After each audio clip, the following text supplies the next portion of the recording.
actividades. Y también lo están viviendo los trabajadores del Estado, quienes se están posicionando en algunas cuestiones que vienen a marcar supuestamente la pérdida de derechos, ¿no? Por ejemplo, en el tema del aguinaldo, el aguinaldo partido que se les planteó. Estamos en comunicación con Rodolfo Aguiar, secretario adjunto de ATE Nacional, que son trabajadores del Estado en el orden nacional. Rodolfo, Edgardo Chini junto a Laura Verán te saludan por aquí, por Estado de Alerta, por Radio Cooperativa. ¿Cómo te va? Muy bien, un saludo a ustedes y a toda la audiencia. Muchas gracias. Por atendernos, Rodolfo. Están teniendo un rol muy activo desde ATE Nacional. Primero, preguntarte sobre los trabajadores de la actividad por el tema del COVID. ¿Cuál es la situación, cómo están ejerciendo ustedes sus tareas? Vos sabés que algunos hablan de que son un sector privilegiado, ¿no?, en lo que tiene que ver con el enfrentamiento a esta situación, a partir de que en gran parte, por lo menos en lo que ha sido la zona del AMBA, han podido cumplir sus tareas de sus casas o directamente tener una suerte de licencia. ¿Esto es así? ¿Hay que desmentirlo? ¿Cómo es la realidad de los trabajadores de la actividad? Bueno, esto que usted señala es muy importante porque hasta hemos tenido que soportar que algunos senadores, como es el caso de Bullrich, decidiera volver a poner como prioritario un proyecto de ley que plantea una baja de salarios para las y los trabajadores estatales, para las y los jubilados, con la finalidad de crear un fondo de asistencia que permita hacer frente a los gastos que demande la pandemia. Nosotros, por supuesto, que hemos rechazado oportunamente el pago desdoblado de los aguinaldos. Yo escuchaba la referencia que usted hacía en la introducción de la nota, y lo cierto es que las trabajadoras y los trabajadores de salud, aquellas y aquellos que lo están dando todo, arriesgan sus vidas para salvar las nuestras, al día de hoy suman 14.000 contagios y más de 40 muertes en todo el país. Nos parece que eso grafica el esfuerzo que está haciendo el recurso humano del Estado. Frente a su pregunta, y con datos precisos de la Secretaría de Gestión y Empleo Público de la Nación, más del 60%, un 63% en este momento está realizando trabajos desde su domicilio en la Administración Pública Nacional.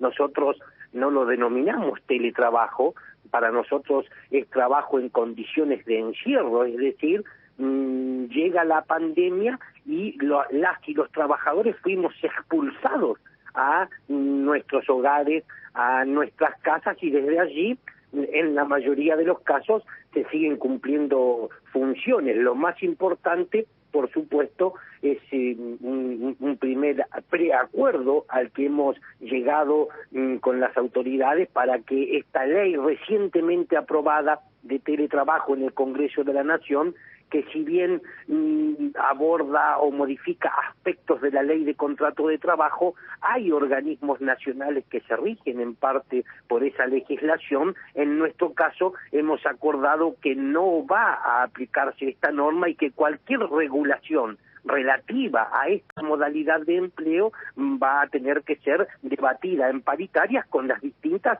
representaciones sindicales, y esto, por supuesto, nos da tranquilidad frente a un fenómeno que surge con la pandemia, pero que sin lugar a dudas está orientado a profundizar la precarización de los puestos laborales. Sí, a ver, es verdad que no sé cuánto ha venido a solucionar o cuánto ha venido a complicar el tratamiento y la aprobación de esta ley casi express, ¿no? Aprobada. En todo caso se va a discutir justamente esta idea de la reglamentación está de por sí marcando que en realidad hay mucha tarea por hacer por delante. Yo digo todos los días que me parece que los que van a laburar mucho de este tratamiento son los abogados, principalmente los abogados laboralistas, porque hay demasiado terreno para la interpretación, ¿no? Ustedes también han tenido una reunión con Daniel Arroyo en lo que tiene que ver con el salario universal, pero quiero que mi compañera Laura Verán lo salude y también le haga unas consultas, Aguiar. ¿Cómo no? ¿Qué tal, Aguiar? ¿Cómo le va? Lo escuchaba Muy muy atentamente. Digo, en primer lugar, cuando dice hemos sido expulsados a nuestra casa, entiendo que el aislamiento ha sido, o es hasta ahora el único remedio para esta enfermedad, para esta pandemia. Digo, de repente todos nos vimos en nuestras casas y hay tanto temor a perder el trabajo, o tantos que lo han perdido, que analizan el empleo estatal como una buena posibilidad. Digo, muchos quisieran, o todo el mundo tal vez en este momento quisiera ser un empleo estatal, sobre todo por la estabilidad. ¿Cómo analiza usted esa parte de la cuestión, que sí, sé que solo es una parte, pero es una parte importante? Sin lugar a dudas, nosotros acordamos con esta mirada sobre que el aislamiento social preventivo y obligatorio, comúnmente denominado cuarentena, es la herramienta más eficaz para combatir el coronavirus hasta tanto aparezca la vacuna o un tratamiento adecuado.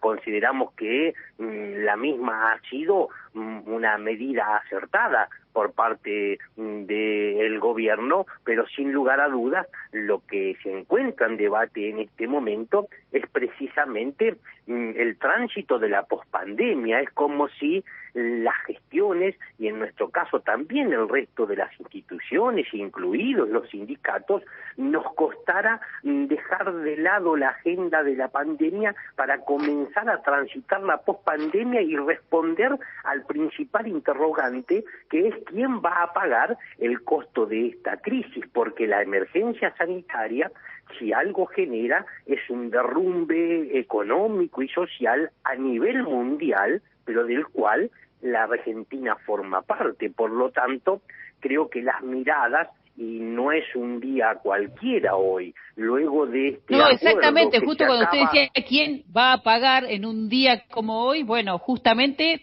parece que vamos a empezar a pagar. ¿Usted qué piensa al respecto de este acuerdo? Sin lugar a dudas, es un acuerdo que genera debate, porque en el Congreso de la Nación se aprobó la creación de una comisión para que investigue la deuda contraída bajo legislación extranjera durante los últimos 4 años y que, si era necesario, se suspendieran los pagos. Eso nunca ocurrió.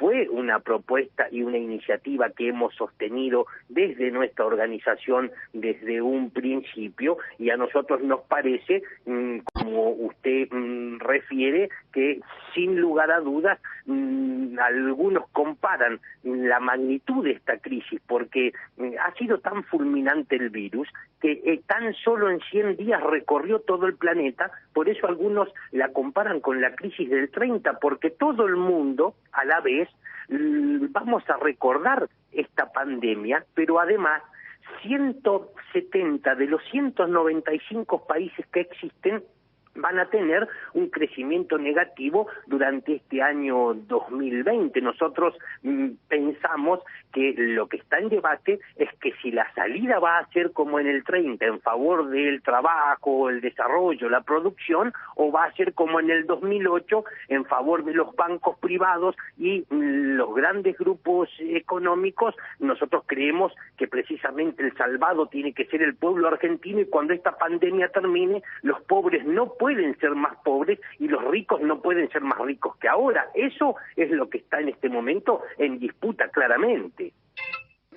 Rodolfo Aguiar, gracias por esta comunicación, que termine muy bien el día y seguiremos analizando minuto a minuto esta situación. Se mencionó el tema del senador Burrich en su planteo y obviamente que nos sorprendió, aunque por ahí nos quedan pocos márgenes para algunas sorpresas, un planteo de este tipo. Seguiremos en contacto. Gracias, Rodolfo. Nosotros los agradecidos con un medio tan importante como este. Un saludo para todas y todos. Rodolfo Aguiar, secretario adjunto de ATE Nacional. Vamos a la tanda, cumplimos con los auspicios, volvemos con un poquito de música de la buena. Antes el Ángel, el Flaco Spinetta, nos dice, por supuesto que tenemos que seguirnos cuidando y aguantando esta situación, y después nos metemos con muchos otros temas. entre otros, ni más ni menos.